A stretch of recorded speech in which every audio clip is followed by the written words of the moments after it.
chemical reaction that we can use to, let's look at another combustion reaction. And like I said, combustion reaction is what? Reaction with oxygen. Let's see how carbon burns, because some of them have two valencies. Now, listen, always read in between the lines. What you are expected to do is always in the question.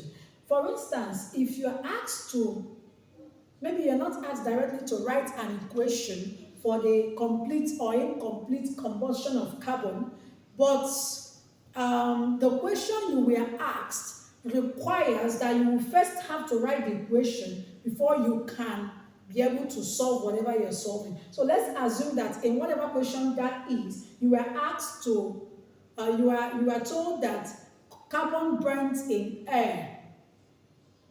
They might use air. And the only thing that actually reacts with carbon in air is oxygen. So when they say air, just know it's oxygen they are talking about. So let's say carbon burns in air to does an incomplete combustion in air or in oxygen.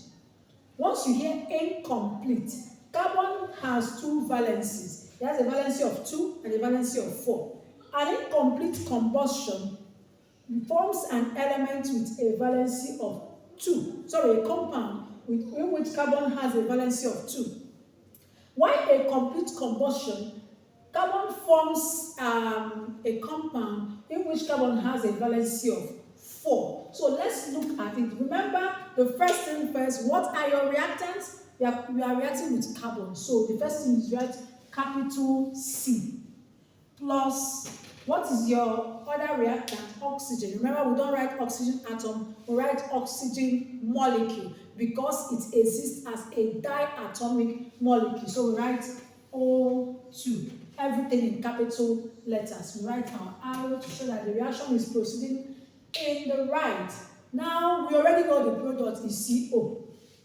C and O.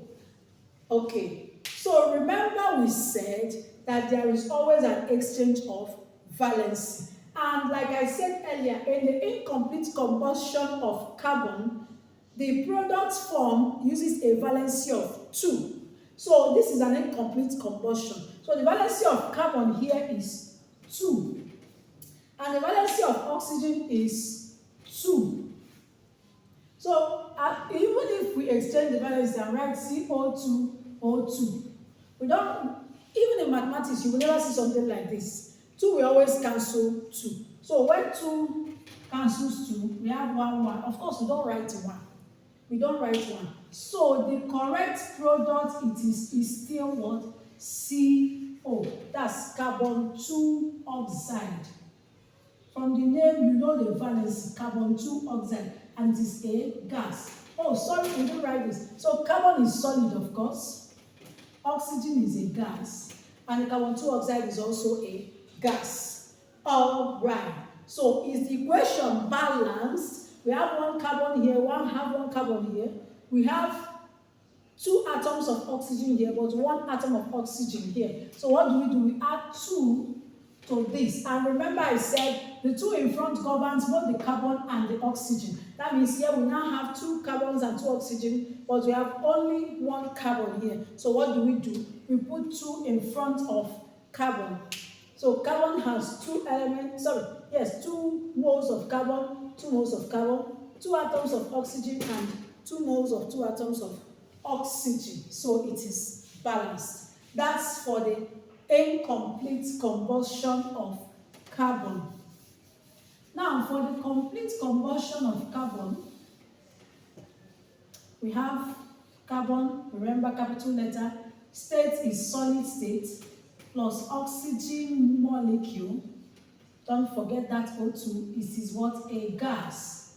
To give us, of course, the product, like I said, does not fall from heaven. So it's C carbon and oxygen, C and O. Now, what is the valency of carbon here? In complete combustion, it uses the valency of 4. So the valency of carbon here is 4.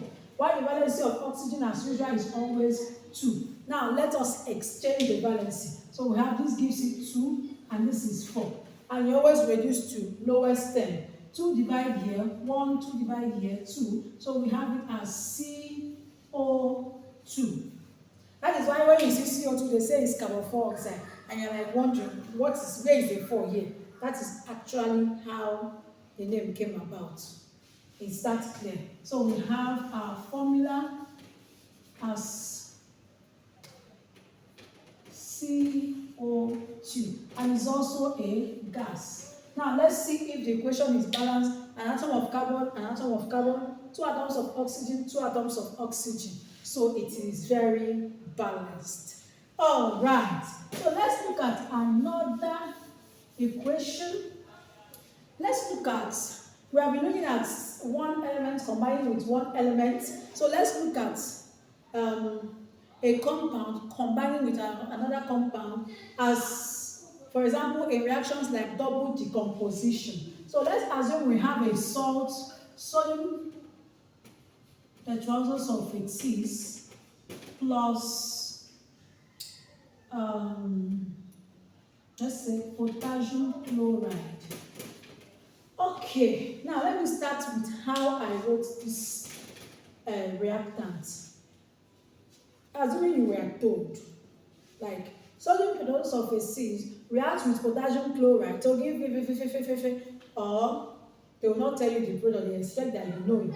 Now, sodium was mentioned first. Sodium. Tetra means 4. Tetraoxo. Oxo is for oxygen. Sulfate. Always just have in mind that this is how it's written, the order in which it is written. It is written the metal first. Oxygen is always written last.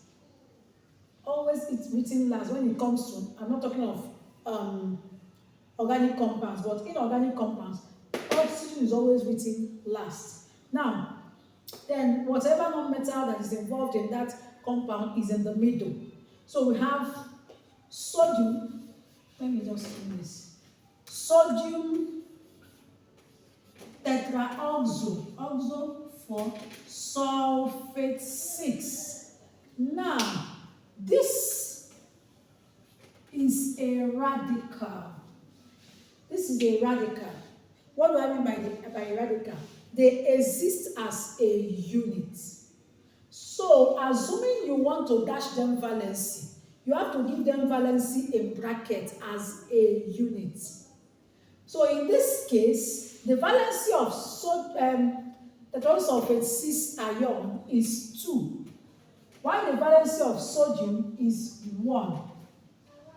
So they exchanged their valency. Sodium now has the 2 and this has 1. Because it's 1, we don't write it. That is why there is no brackets in that equation.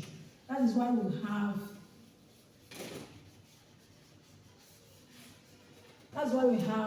sodium tetraoxosulfate 6.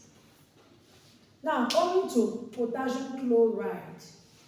It says potassium chloride. Just get the formula of potassium. K. Capital letter K. Is this my K capital enough? K. Chloride. Chlorine. Get the formula of chlorine. Just write them together. And then, what is their valency? Potassium valency 1. Chlorine valency 1. So 1, 1. We don't write 1. So that's why it's looking like that. Okay. So now, in writing the equation, double decomposition, I put an imaginary line of division in between, of course, the two things are combined.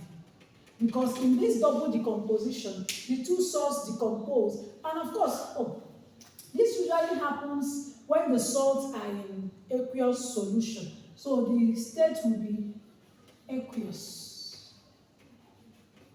Because the aqueous solution will aid in the separation of the two ions so that the new salts can be formed. So here I have an imaginary dividing line. This takes the non-metal of this or the radical of this, depending on what it is. And this takes the non-metal of this or the radical of this, depending on what is obtainable there. So this takes from this and this takes from this. Remember, we write metals first. So I need to make this a little bit small.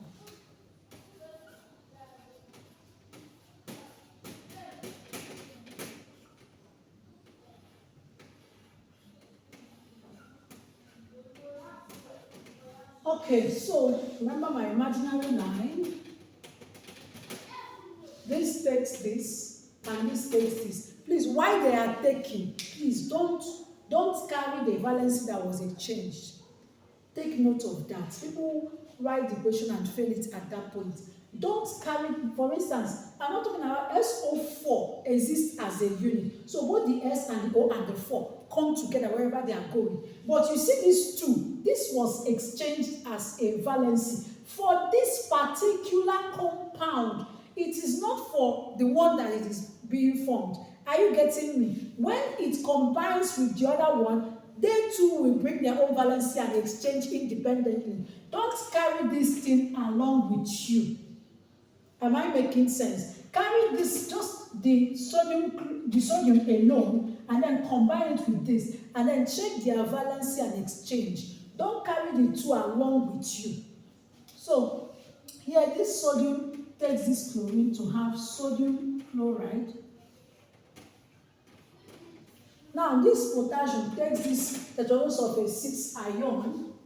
We have potassium tetraoxosulfate 6. Now let's look at their valencies. And like I said, this is an aqueous solution.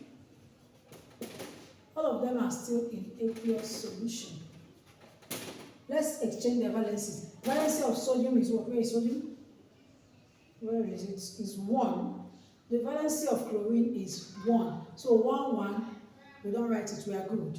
Now here, the valency of potassium is 1, and the valency of SO4 is 2. Now there is exchange of valency. So potassium will have the 2, while SO4 will have 1. And like I said, we don't write 1. So this is the correct chemical equation for that double decomposition. Is okay? And all right, let's see if the equation balance. Oh my God. Let's balance the equation. Let's balance the equation. So we have 2 atoms of sodium here and 1 atom of sodium here. So what happens is that we add 2. We have 1 tetraoxosulfate 6 here, and we have 1 tetraoxosulfate 6 ion. Actually, we don't do it like that. We do it 1, 1. 1 sulfur, 1 sulfur, 4 oxygen, 4 oxygen. They are okay. The potassium here is 1, but the potassium here is 2. So we put 2 here. Here we have 2 potassium, 2 potassium. Here we have 2 chlorine. Remember that this 2 is for everything here. So we have 2 chlorine, 2 chlorine. So it is balanced. So this is the balanced chemical equation. Balanced chemical equation for this. Are you seeing it?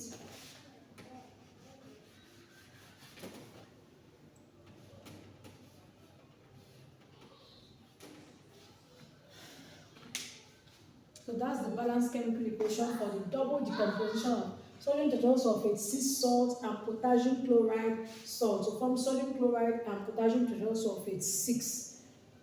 Okay.